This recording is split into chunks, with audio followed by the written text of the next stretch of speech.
Hello everybody and welcome back to the Long Island Big Book Workshop. My name is Taylor and I'm an alcoholic. Hi Taylor. Could we have a moment of silence please, followed by the serenity prayer. God, grant me the serenity to accept the things I cannot change, courage to change the things I can, and the wisdom to know the difference.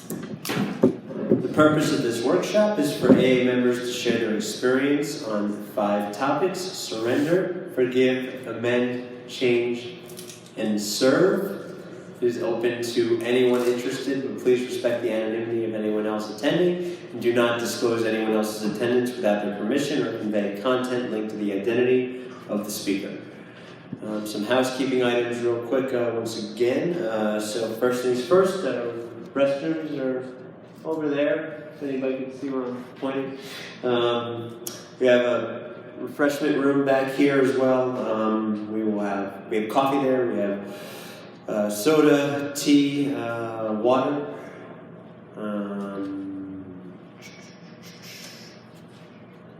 Please make sure to see the registration table if you haven't done so yet.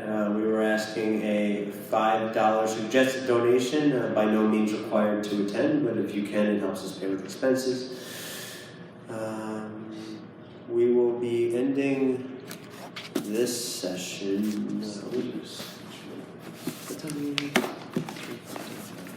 are we? About 3:15 we'll be ending this session. We'll have a 15-minute break before going on to session 4.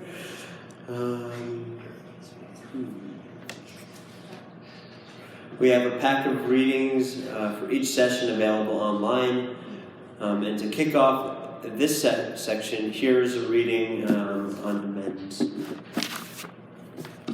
When I reached the 9th step, I began to hesitate in my enthusiasm. One morning I woke up covered in sweat and could not get over a nightmare I had. This was my last day of sobriety. After calling friends and my sponsor, I knew what had to be done. I spent the entire day, more than 8 or 9 hours, going into people's offices and making my amends. Some were thrilled to see me. One woman called the police. When they arrived, it turned out the policeman was an AA and he convinced the woman not to press charges. I even ran into someone who I thought was dead, so I took a dead guy, quote unquote, to lunch and made my amends to him also. For the first time, I thought and actually felt as if I was a member of Alcoholics Anonymous, something to share at meetings. That's pages 491 through 492 of the Big Book. So we now have 4 speakers, Anthony, Ava, Tim, and James, and I now invite you to welcome Anthony, who has come to share on the topic of amends. Thanks, Michael. Hi, can you all hear me? Yeah. Hi, my name's Anthony. I am an alcoholic. Anthony. I'm pleased to be here and I'm pleased to be sober and pleased to be speaking about amends. I've got made some little notes here just in case I forget. Of course, this thing just locks, right? So I have to keep doing that.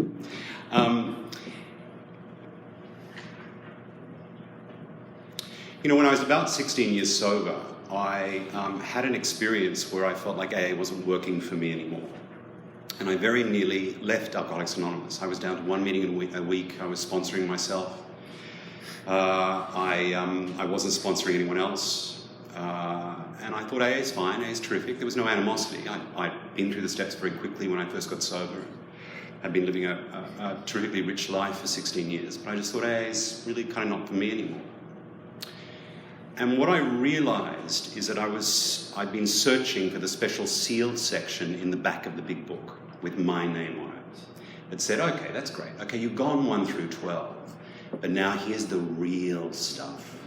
Here's the real spiritual work. Here's the real work where you get to really kind of go into your past and rocket into the kind of the 7th dimension, of spiritual living.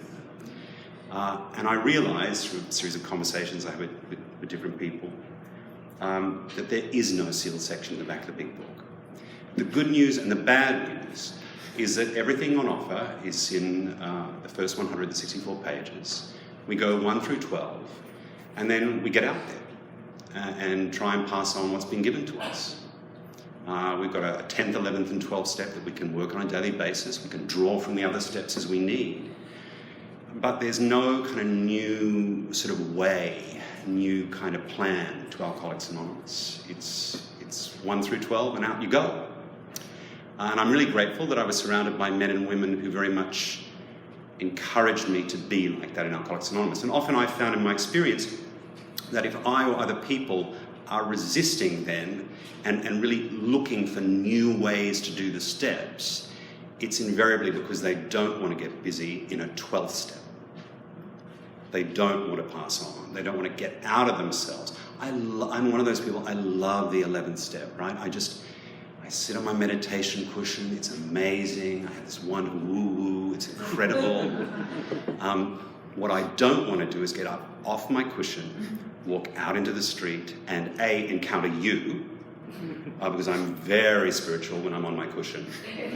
But as soon as you walk into my lives, I'm like, well, they clearly didn't get the memo, you know. It's like I want to walk around with this T-shirt on that says, "Don't you know who I am?" You know. But the other thing is, it's invariably I don't want to stick my hand out, both physically and metaphorically. I don't want to be in people's lives, helping newcomers, working with others in Alcoholics Anonymous. And it's, a friend of mine calls it a spiritual materialism, that I want to work through the steps and then get really juicy and spiritual, rather than get out there, forget about myself and start working with others. And the reason why I kind of begin with that preamble is because that's the bad news about the 9th step. There's kind of nothing new to say about the 9th step, in my opinion. It tells us very explicitly what we have to do. And I often find that people that I work with can start flagging a little bit after the intensity of the 4th and 5th step and the kind of the brevity of the 6th and 7th step. It's like, oh, but I don't really have to now go and make amends. And the answer is yes, you do. Now, luckily, it's just one amends at a time. You don't have to make them all at the same time. But my experience with the 9th step is that I did a very good and rich and full 5th step with my sponsor. I went and stayed with him for a few days, and over the course of 2 or 3 days, I had a very long 4th step, did my 5th step with him. And I did have that experience where I came to the end of my 5th step and felt like I was a new person. Like at last, someone knew everything about me, all those silly little dirty secrets had been revealed to someone, and that I was enough. For the first time in my life, I had an experience of being enough. And then I did the 6th and 7th step that night. He went through the book and he showed me how to do it. I had the 8th step, I had my list, and so by the afternoon of the following day, finishing my 5th step, I was on my 9th step, and I was with my first person. I'd made an arrangement to see this first person. And then simply one at a time, with my sponsor's help, I would approach people.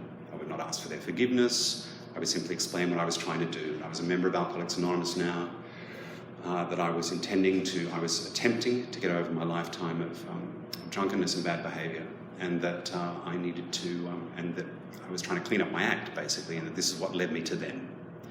I would make my amends. I would apologise specifically for the thing that was the wrong. And then, as my sponsor said, then get out of Dodge. He said, don't plan to kind of sit and have like a candlelit dinner with them. You know, if that happens later at a later date, that's fine. Make it short, make it sweet, make it sincere. You are not asking for forgiveness, and move on. And I did that, as I said, one at a time in consultation with my sponsor, except for one amends. And I thought this is going to be a piece of cake. I was on the east coast of Australia, this guy was on the west coast, so it was going to be a phone call. I didn't call my sponsor first, I didn't sort of run it by him. And I called him and I did all the things that I just outlined. I said, this is my situation, I'm trying to get sober in Alcoholics Anonymous. This is a guy who I really lied to very, very intensely. I told some very, very, very serious lies to this man previously. I made my amends to him, and I got to the end of my amends, and there was this silence on the telephone. And I remember going, hello? And he said, are you finished? And I said, yes. And then all I heard was a click and a dial tone. And he was the one person who I hadn't checked out with my sponsor. And I went back to my sponsor afterwards. I said, I don't think that went very well. He said, yes, because if you'd come to me first, we would have decided that really the best amends you can do for that man is to leave him alone. Some people don't want to be heard from by us. And it's not advantageous for us to badger people into accepting our amends. Sometimes the best thing we can do is get the hell out of people's lives. Leave them alone to get on with their lives. But then, of course, there are the many amends I made which ended with great warmth and generosity, and people being frankly, much more generous with me than I would have been with them had they come to me on an amends. So that's a direct amends. The next thing to say, I guess, is there's the indirect amends. And that's, my direct amends is when I sat my mother down and said, and made my amends to her. The indirect amends is that after 26 years, on a Sunday evening at 6 o'clock, which is Monday morning in Australia, I call my mother and spend half an hour on the phone with her. That's my indirect amends. Or that I return home to Australia twice a year to spend time with a woman who's tricky, to say the least. But I get to be, that's what a decent son does. So that's how my indirect amends continues. Behaving like a decent son, behaving like a decent brother, sending people Christmas presents. I never knew that you would send people Christmas presents. Everything I feel like I've learned about how to be in the world, I've learned in Alcoholics Anonymous. And so that's part of my ongoing amends. In a way, really, that's all I have to say. I know it's very nuts and bolts, but I would just strongly advise you to work with your sponsor very closely when you're making amends. To check in with your sponsor or spiritual advisor about, this is what I'm planning on. And really, I think that's the other thing too. Often when, my guys come to me and say, right, I'm ready to make amends for so-and-so, I'm like, great, what are you going to say? And it's like, blah, blah, blah, blah, blah, and please forgive me, and blah, blah, blah, blah, blah. It's like, no. The exact nature, tell him what you're doing, make the very specific amends for what you did. Don't waffle. And then, once the amends has been made, in a timely and kind way, get out of Dodge. And if you feel that you're going to, as part of this process, then create a relationship with that person, you can do so at another time. This is about making the amend. So be really specific. Those people who are like, and whatever else I might have done to you that might have hurt you. And if I've been on the receiving end of one of those amends, and I'm like, if you don't know, I'm not going to tell you. So you better know when you go see these people, the specifics of what you did. And here's the thing that I will kind of finish on, is that the reason why I picked that reading is if you haven't done this, or if you're part way through, we all know there's a reason why the promises come halfway through the ninth step. And they really do.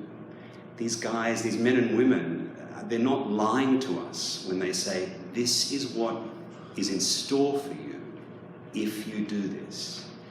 And the greatest gift I think I received after doing my amends was the feeling of really belonging in Alcoholics Anonymous and really belonging to the world. It says in the book in another context, feeling like we can join the world again, that we're one amongst many. And that was absolutely, what an amends does is it lets the air out of my tyres. You know if you've got too much air in the tyres of your car, you feel every bump on the road. And if you don't have enough, you just kind of, jalopy along. But if you've got the right amount of air in your tyres, you're not aware of your tyres, you're simply driving on the road. And what making an amends does is it lets the air out of my tires. All of a sudden, that woman's not looking at me funny on the bus. Or that guy who didn't hold the door open for me isn't kind of doing it to me. Or that, you know, my sister isn't a bitch. All of a sudden, I'm enough and the world's okay. And I can get on with being a member of the world. And I really feel, my strong experience of the 9th step was that I was enough. You know, the experience of doing the 9th step is not to be missed. And I do think that we get to that part of the program and we can have the tendency to balk. Go, well, you know, I can kind of make it in a general way, can't I, you know? Or I can make amends to myself. And that's certainly not something that I ever condone in the men and women that I have been privileged enough to work with. The best way I can make amends to myself is to make amends to you. And the beautiful thing about that is it works about all the great things in Alcoholics Anonymous work through paradox. Is it asks me to do the things which seem to have no practical application to my problem. So it's like, you know, the lady on the bus is laughing at me, and my sponsor says to me, where are you at with your 9th step? And I'm like, no, you don't get it. The lady on the bus is laughing at me. But what he knows is that by making amends, my feelings of difference in the world, my feelings that you did this to me, and those people there, and blah, blah, blah, that all goes away. And I get to be just one amongst many. And I will absolutely finish on this. And what it then means is that line that Joe used earlier today, the dark past becomes my greatest asset. Then, instead of being, I'm a liar and a cheater and a sexual deviant and a crazed, you know, I stole stuff then I'm simply a liar and a cheater and a sexual deviant and I stole some stuff and it takes the heat out of all my defects of character. And then what happens? A guy walks into a meeting of Alcoholics Anonymous. After the meeting, comes up to me, shivering and shaking, and says, I need some help. And I say, how can I help you? And he'll say, I'm an alcoholic, but I've told some terrible, terrible lies. And I get to say, then have I got a story for you?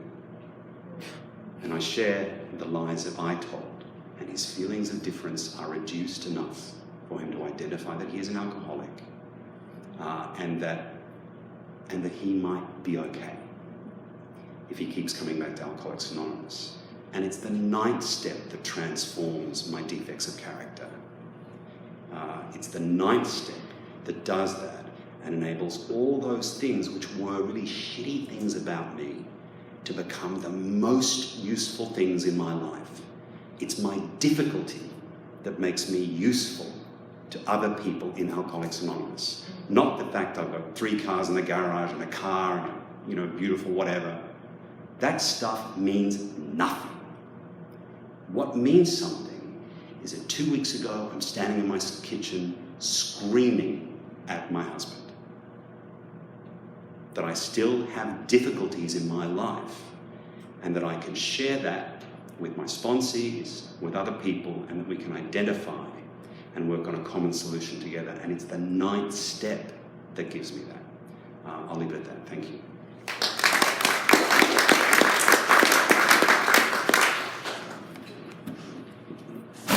Everybody, I'm Ava, I'm an alcoholic.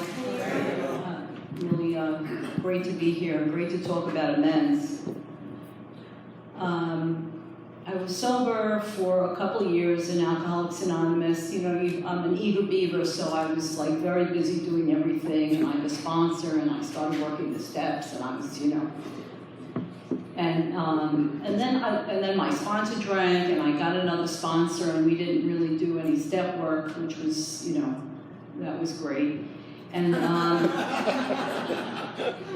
we did other things. We went, you know, I was busy and I was recovering. And then I went to a big book study, the first one I had ever done, because when I got sober in 1988 in New York City, we were on the 12 and 12. And Big Book was not in vogue.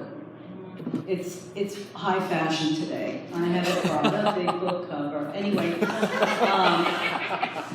so I went to my first big book study, became acquainted with the steps as they're outlined in the book, began to do them to the best of my ability. I was still pretty mocus and, not really in touch with reality, but I did the best that I could. I had a new sponsor. She was a big book sponsor, which, she did the steps out of the book, and I did a 4th step as I had learned, and I had this 8-step list that came out of that, and I began to slowly make amends.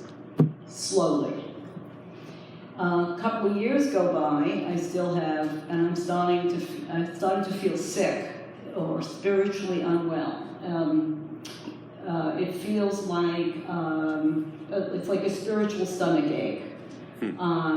I have a lot of self-pity, only when I'm alone, because I'm not going to show you that. I'm very prideful. I didn't even know how much pride I had. Like, I don't want to look bad, and I'm not going to tell you that I'm in trouble at any cost. This is a problem, okay? And I have a lot of self-hatred. I'm talking nasty to myself when I'm walking down the street, and I have a number of years sober, and I'm in a new group, and it's a big book study, and everybody is barreling through their amends. And the awareness came that if I'm not feeling good in sobriety and I'm doing all of this stuff, that either is there something big or small that I left out of my 4th step, or where am I at in my amends? And clearly I had flatlined in my amends. So I took the 8-step list out of the closet, I put it in my day timer. We didn't have smartphones. And as I made appointments to get my manicure, I made appointments to do my amends. And that's how I started to go through them. One of the, I had my young life, coming of age as an alcoholic girl, is a lot of sexual promiscuity and a lot of crazy stuff that happened to me as a result of being an alcoholic teenager. And one of the big resentments I had was towards this boy who had taken me on this alleged date, which turned into a really ugly gang rape situation. And for a girl like me, I had terrible self-hatred and horrible, low self-esteem was a step up in sobriety. This experience, and several others, made it even worse. Made my feelings about myself. I felt like I'm a defective human being, nobody wants me. That's like my default setting in my 5th step anyway. There's something wrong with me, you're gonna come close, you're gonna figure it out, you're gonna throw me away, and nobody's ever gonna love me ever again. I'll be in a homeless shelter by myself, in a moo-moo. I mean, that's, moo-moo because I'll be so fat I can't get anything else on. I mean, like I'm the nicest 3 girls you'll ever want to meet. Anyway, so I have this amend, and in the book it talks about how do you handle things when people hurt you more than you hurt them. So, okay. And hating someone and their entire community is a spiritual harm. So I needed to be here for a while in order for my mind to become open to understand the work that we do and to become willing to go to any lengths. And I felt so awful still in myself. I was willing to go to any length and to do anything, to set anything right, and I really didn't care what they did. I was only focused on what I did. And part of my story is, in the book it talks about we make decisions based on self, which put us in a position to be hurt. So I played a part in my own demise because of the way that I carried myself in that community. So of course, the unwell boys would have picked on this unwell girl. Now that's my sobriety understanding the story. It took time to get to that point of view. And a lot of acceptance of myself and awareness and acceptance of these people who hurt me. But at that point, that's where I was at. I am going to go make amends to this boy who took me on this date and to tell him that I regretted that, what had occurred, and how I character assassinated him. I blamed him and his community for every other bad thing that occurred from that point forward. And I made myself a victim and made it their fault. That was my part in the resentment about the incident. And I went and I made the amendment. I had seen him a few years earlier at a meeting he was counting days, and AA had begun to work on me so well that I completely forgot that I hated him because I was so happy to see him. I mean, that's, you know, and I helped him, told him where, you know, what to do, where to go, where he could get help, and then he told me that that they had prayed for, he and his friend had prayed for me the year prior at Yom Kippur, because that's the Jewish 9-step holiday where people pray, you know, usually if you hurt your man, you have to go to your man for forgiveness, but they didn't know where I was, so they went to God to forgiveness because they felt that they had murdered my soul and that they were part of that community that had done that. And when he had shared that with me, it began a shift and it lightened my personal load, and I felt, well, maybe it's not all my fault. I'm so self-centered, I make everything my fault. That's, you know, kind of it's not anymore. I get really resentful and pissed off at you. I just don't stay there anymore. That's where I'm much better in sobriety.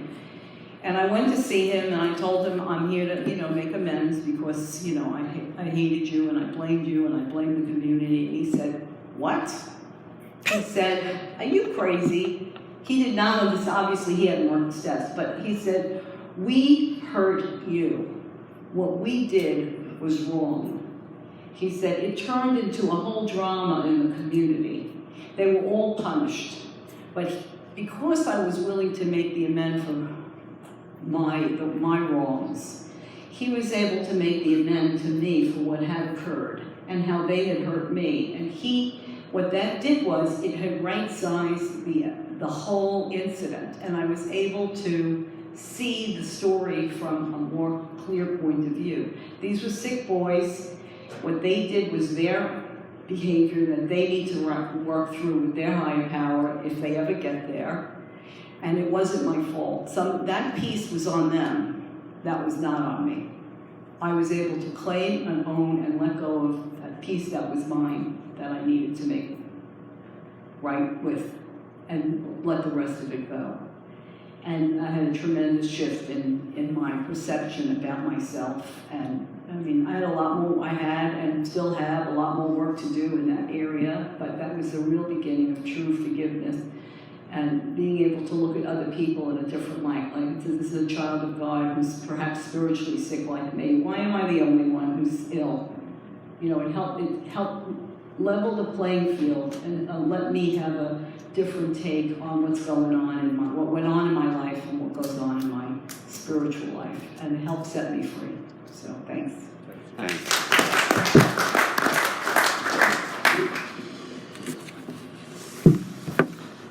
My name's Tim. I'm an alcoholic. Tim.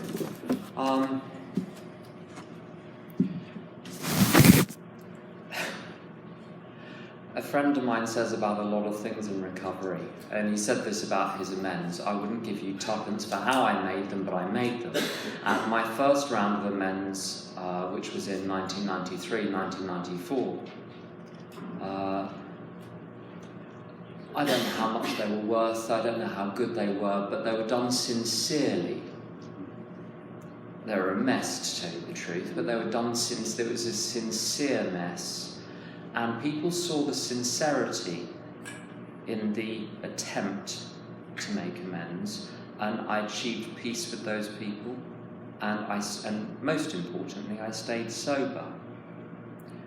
When I was around 15 years sober, I was listening to some AA tapes looking for a solution because I couldn't hear a solution to the problems I had in the meetings I was going to. So I was listening to some tapes, and they were talking about the notion of finishing your amends. And this was not a notion that I ever really heard about. And I had a conversation with someone who asked me, are you happy? And I said, well, I'm happier than I used to be. He said, that's not the question. Are you happy? And I went back and forth and back and forth. It's a simple enough question. And the truth was, I wasn't. And yes, I was happier than 2 years earlier, 5, but there was stuff that hadn't shifted. And one of the things he said was, when did you think your plan for life was going to kick in? You've spent your whole life trying to be happy, and you are not happy. You've been trying for decades. When are you going to give it up? And I was one of these people at around 10 years who would sit at the back of big book meetings, listening kindly and patiently to all of the people saying such wonderful things about the benefits of the program, and then I would always want to share last so that I could change everyone's take on what had been said. And one of the things I would say is, you know, Bill and Bob, well, Bill was the marketing man, so all of this stuff about the fourth dimension of existence, you know, he was just trying to sell people AA. Well, none of it's that life is more complicated than that. Life is harder than that. They were 4 years sober when they wrote this. What did they know? That was my shtick at around 10 years. The proposition was given to me at about 15 years. Have you ever gone through the first 164 pages of this book doing precisely what they said in the order that they said? Another very simple question, the answer to which is either yes or no. If any of it hasn't been done, then the answer is no. And the answer was no. It didn't matter that I'd done 95% of it. If someone shows you a brochure of a city you want to go to, and it is 12 stops away on the subway, or 12 stations away on the railway, and you go 11 stations towards it, you would not expect what you see to look like the destination. But that was exactly the approach I've been using in AA. I thought you were going to get at least some facsimile of a spiritual awakening from half measures.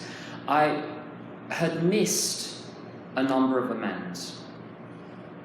I didn't know how many. I thought it was going to be a handful, and I'd made a shed load the first time. But anyway, when I got to this stage in the process, I wrote a list, and I was encouraged to write a list of anyone who I would not want to walk in through the door because of what they know about me. Anyone in my life I had any tension with on any level. Any group of people that I secretly felt superior towards. Basically, any bunch of people where there was a problem. And I came out with a list of 78 names and categories of people. And I made amends as best I could, being extremely thorough with this list in 9 days, and the top of my head blew off, because I realised there was literally no one left in the world who had anything on me, and the handful of people who I had not been able to find, making every amend you can do your utmost to make will strangely relieve you of the ones that you cannot find whatever you do, because you know if they walk in, the first thing you will do is walk across the room to them and say, look, there's something I need to talk to you about. And because no one had anything on me, I thought the world was full of shadows, but the shadows were cast by my past. And I thought the shadows were out there, but the cause of the shadows was inside. And I had to go back to the point at which the fabric had been ripped in every area of my life. And there are dozens of extraordinary things that have happened during the course of making amends. But there are a couple of odd things that I'd like to share about. One of them, my brother, to cut a very long story short, was an alcoholic who, we understand, joined AA, but then left and wrote a letter to my mother saying, I can never see you again, and then hanged himself on her birthday. And years later I joined AA, and I harboured bitterness towards my brother for committing suicide and leaving me to deal with the family. My other sisters, some of them are mentally ill, there are all sorts of other problems. And I was the one left to deal with this situation. And I felt bitterness towards him, resentment against him.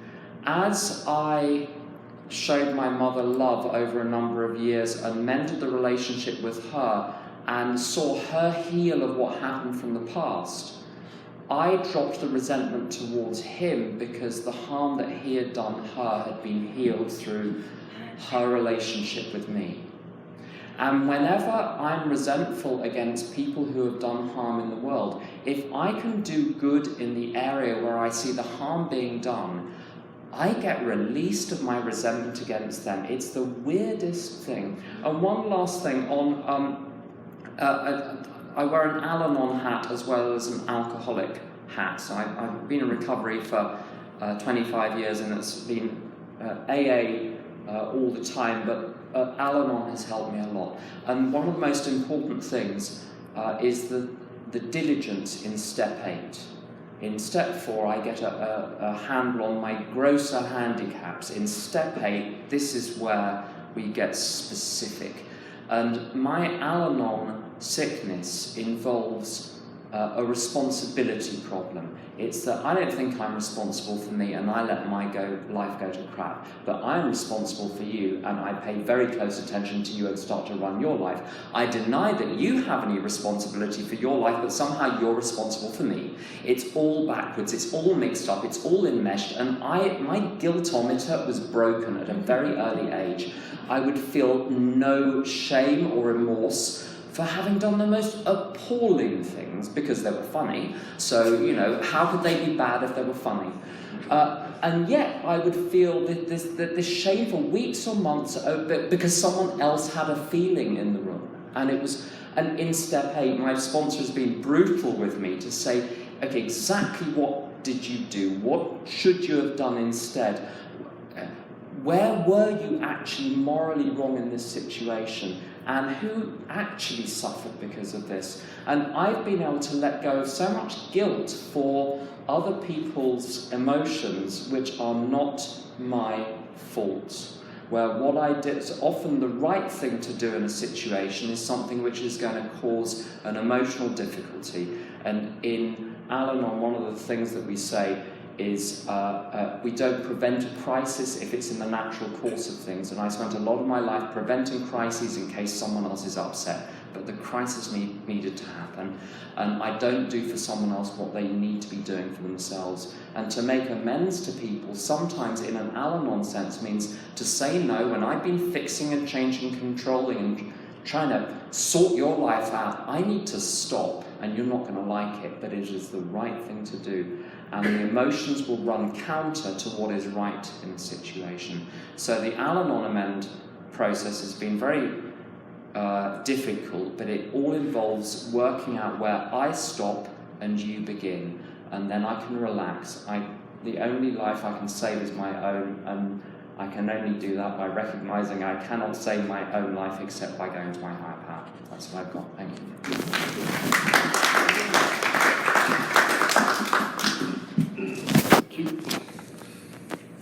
James and Natalie. Hi, James. Yes, thank you very much for what's been said. I have to confess, when I came into AA and I saw this step, I absolutely dreaded this one. I dreaded this one. And that's not a universal reaction. There are some people who come into AA and sort of 48 hours after putting down the drink, they're skipping off, saying sorry to people without consulting anybody else about what they're doing. And that is not me. That is not me. I did not want to do this for a number of reasons. One is a peculiar reason I'm not exclusive to me, but I am by profession, and for many years, a criminal defense attorney. And my advice to any person I represented is admit nothing, say nothing, leave it to me. And so the idea of going out there and voluntarily confessing guilt to people was anathema. It was not in my DNA at all. So genetically I had a difficulty with it. The other problem I had with this is that I do not like admitting that I'm wrong. I don't like doing it. I like to present to people an image of infallibility. I don't like to admit vulnerability and wrongness. There's a bit in the big book which I love. It comes in step 5. And I've just written part of it out here. It says this: he is very much the actor. To the outer world, he presents his stage character. He wants to enjoy a certain reputation, but knows in his heart he doesn't deserve it. And that was absolutely me. Absolutely me. I presented an image to the world, and what step 9 requires me to do is to pierce that image and to tear it down. And so it was a difficult one for me. Step 9, I think, is the ultimate test of your step 3. Because step 3 requires you to hand your will and your life over to the care of God, to do the next right thing, and to forget the consequences. Because the consequences are not in your control. The consequences are for God. They're not for you. What you do is the right thing, and then see what happens.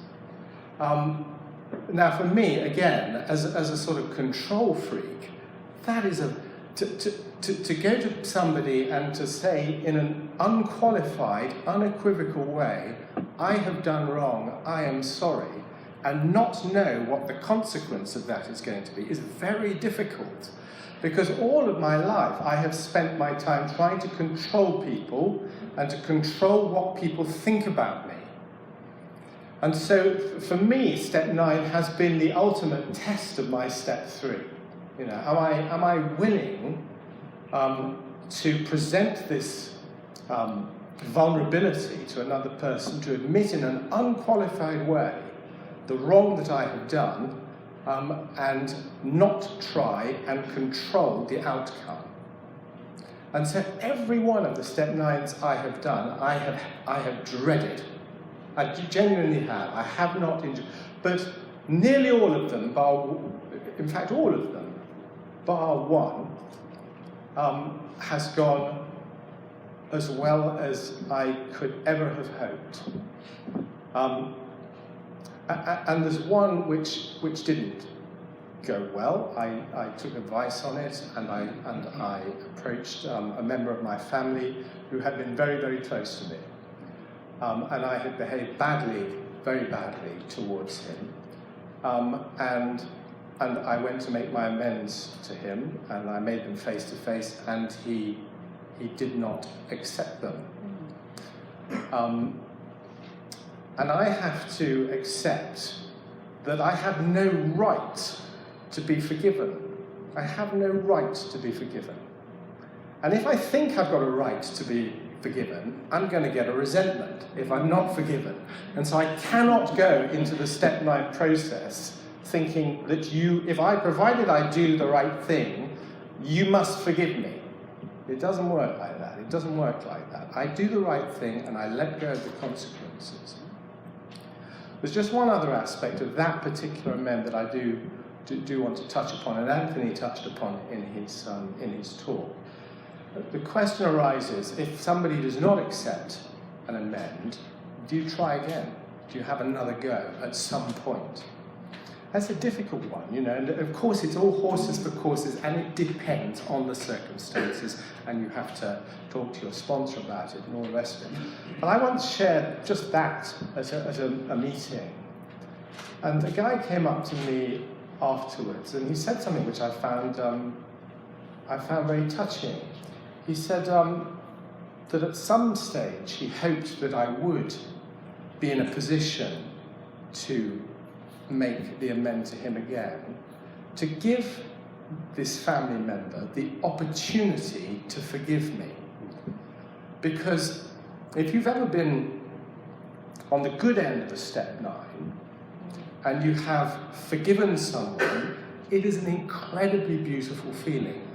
It's an incredibly beautiful feeling. And this guy said to me, if a chance arises, do not deny him the opportunity of feeling that, because he's going to have a resentment towards you.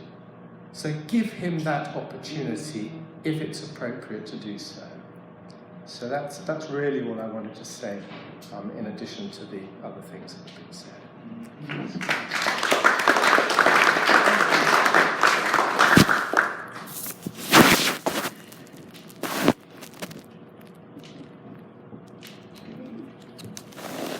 To our speakers. Looks like we have about 7 minutes to open the floor up to some questions before breaking at 3. Does anybody have any questions regarding the topic of amend?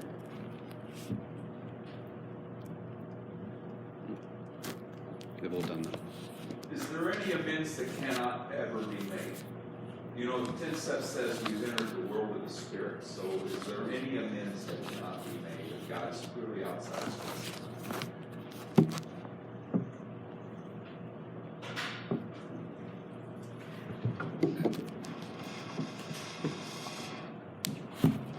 Ava, alcoholic.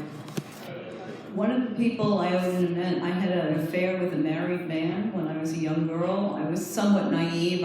He told me he was separated. I should have known better, but I didn't. I was young and naive. And then, as fate would have it, ultimately we stopped the affair, and we were very friendly. And then I met his wife, and we all became friends. And when I went to do my 9th step, I made one with him, which was, covered our relationship. And then I needed to make one to his wife, and I couldn't make the amend about the affair because she did not know about the affair. I needed to make the amend for other stuff that was in our friendship, which was, I was in a bottom and she loved me, and I caused worry and concern because I really went down the tubes. So I solicited his permission to make the amend to her about that piece of business, but I had to leave the other piece of business alone. And then there's actually a lady, if it ever comes up, I don't even know her name, but I had another, lost night with a guy who was married at the time, and she knows about what had occurred. And if that lady ever crosses my path, I'd love to make the amend to her. Thanks. Just briefly, actually, I think that raises a really interesting question, perhaps something we have touched on. Of course, there are some we haven't touched on. There are some amends that certainly shouldn't be made. It's very clear in our steps. It said if it harms someone else, either that person directly or someone associated with that person, those amends absolutely shouldn't be made. But I also think this raises the question. Joe's question raises the question about how creative we can be in our amends making. And I think if you're working with a good sponsor or a good spiritual advisor, then I think there's a sense that intuition can guide the process.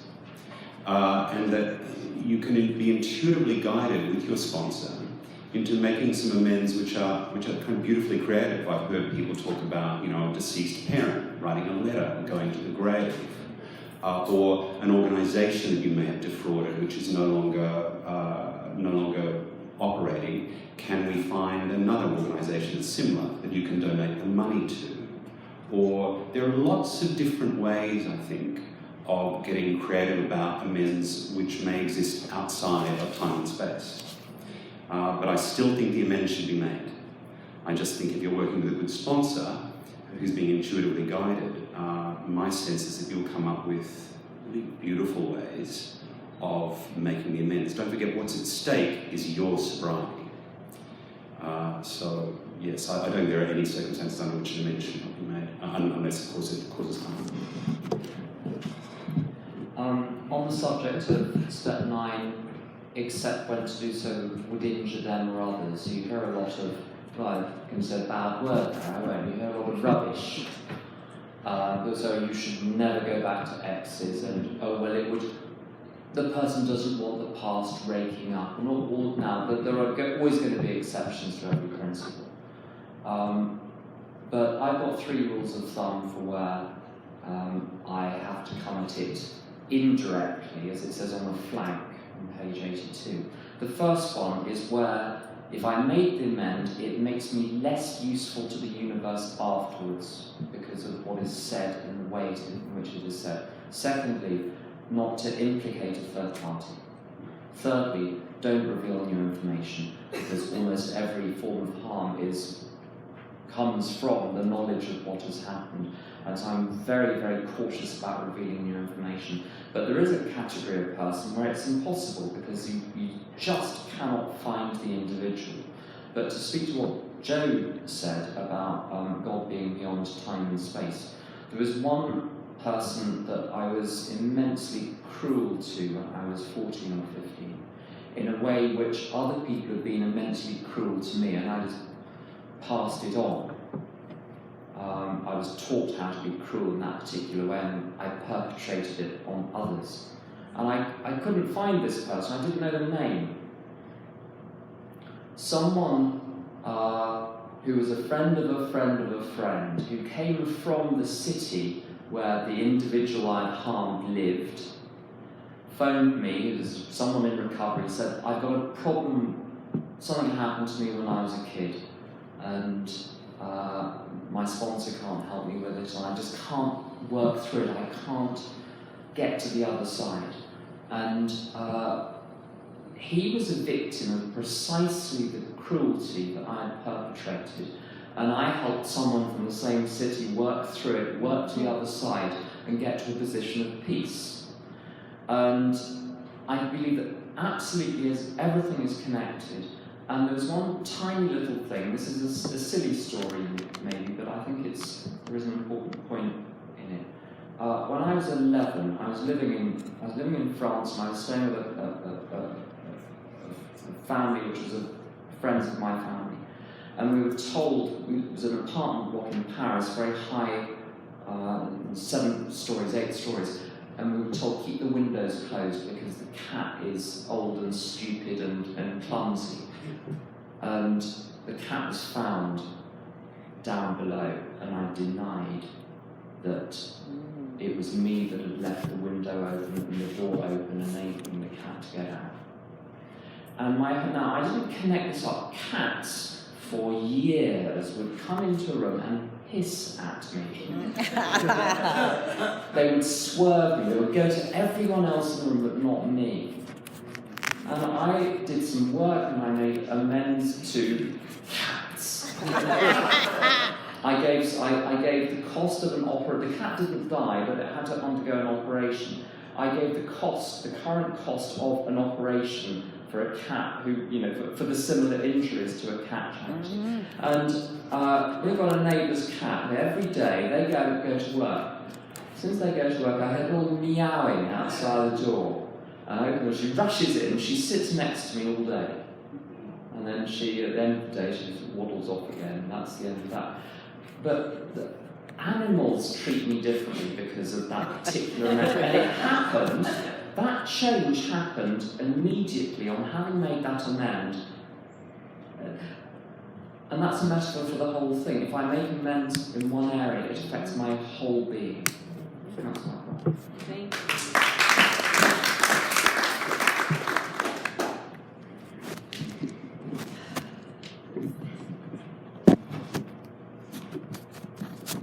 Thank you again to our speakers and to everyone who has made this workshop possible. It looks like it's time to close up this session. Let's do it in the same manner as the last after this quick announcement. We will be resuming at about 3:15 for session 4. Let's close up this meeting by circling up and having a moment of silence.